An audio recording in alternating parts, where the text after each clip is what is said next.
இது அப்படி இல்லை, மொத்த ஸ்கிரிப்டுமே சேஞ்ச் பண்ணுற மாதிரி இப்போ இண்டஸ்ட்ரி ஆகி போச்சு. என்னன்னா எல்லாருமே டைரக்டர் ஆகிட்டாங்க, எல்லா ஹீரோவும் டைரக்டர். டைரக்டருக்கு மேலே இவங்களுக்கு தான் தெரியுமா, அது டைரக்டருக்கு வேறு வழி இல்லை. இந்த ஹீரோவை நம்ம பகிச்சிக்கிட்டோம்னா அடுத்த நம்மளுக்கு டேட் கொடுக்க மாட்டாரு அப்படின்னு இவங்க இழுத்துழுப்புக்கெல்லாம் அவங்க ஆடுறாங்க.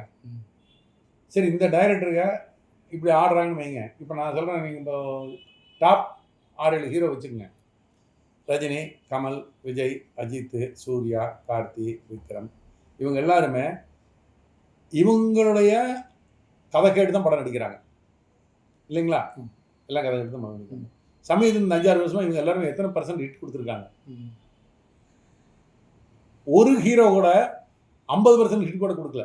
10 படம் நடிச்சாங்கன்னா ஒரே ஒரு படம் ஹிட் ஆகுது, 2 படம் ஹிட் ஆகுது, 8 படம் ஃபெயிலியர் ஆகுது. அப்புறம் இவங்க என்ன கதை கேட்டாங்க? அவங்க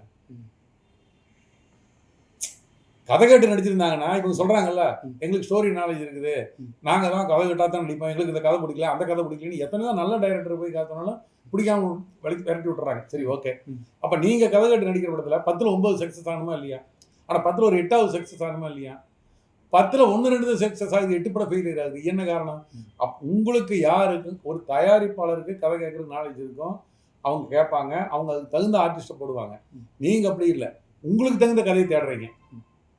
கதைக்கு நீ தகுந்த மாதிரி நீங்கள் நடிக்கிறது கிடையாது, உங்களுக்கு தகுந்த மாதிரி கதை இருக்கும்னு ஆசைப்படுறீங்க. அப்புறம் எப்படி ஹிட் வரும்? ஸோ தரம் அந்த இல்லைங்கிறீங்க. தரம் இல்லைங்கன்னா தரம் இல்லை, நீங்கள் கதையை போட்டு காலி பண்ணிடுறீங்க. தயாரிப்பாளர் வந்து என்ன பண்ணீங்க போட்டீங்கன்னா, கதை கேட்குறாருன்னா அதுக்கப்புறம் அவர் படம் முதல்ல கதை கேட்குறாரு தயாரிப்பாளர், படம் முடிஞ்சு பார்க்கும்போது அவர் கேட்ட கதைக்கு படத்துக்கு சம்மந்தம் இருக்கிறது இல்லை. இதான் இன்னைக்கு இருக்க தமிழ் சினிமா நிலைமை. இது நீங்கள் எந்த தயாரிப்பாளர் வேணாலும் நான் சொல்கிறேன்னு கேட்டு பாருங்க நேரில். இவங்களுடைய தலையீடுகள் மிக மிக மிக அதிகம். ஹீரோக்களுடைய தலையீடுகள் சினிமாவில் மிக மிக அதிகமாகிடுச்சு. எம்ஜிஆர் இருந்த காலத்தில் வந்து எம்ஜிஆர் வந்து எல்லா நாலேஜும் அவருக்கு இருந்தது. அப்போ கூட கதையில் அவர் கை வைக்க மாட்டார், பாட்டு கேட்பார், மற்றெல்லாம் இது பண்ணுவார். ஒழிய கதையை பற்றி டைரக்டர் இருக்கிற மாதிரி எடுப்பார், அவர் பண்ணுவார். சிவாஜி கணேசன் அது கூட கிடையாது, டைரக்டர் என்ன சொல்லாரோ அவர் பண்ணிட்டு போயிடுவார். அந்த மாதிரி என்னன்னா அவர் டைரக்டர் என்ன விரும்புகிறாரோ அதை செய்யக்கூடிய ஹீரோன் ஆர்டிஸ்டாக இருந்தார். அவங்கெல்லாம் எடுத்து பாருங்கள், 10 படம் எடுத்தாங்கன்னா 8 படம் ஹிட் ஆகும் உங்களுதுலாம். காரணம் அவங்க கதையில் தலையீடு பண்ண மாட்டாங்க.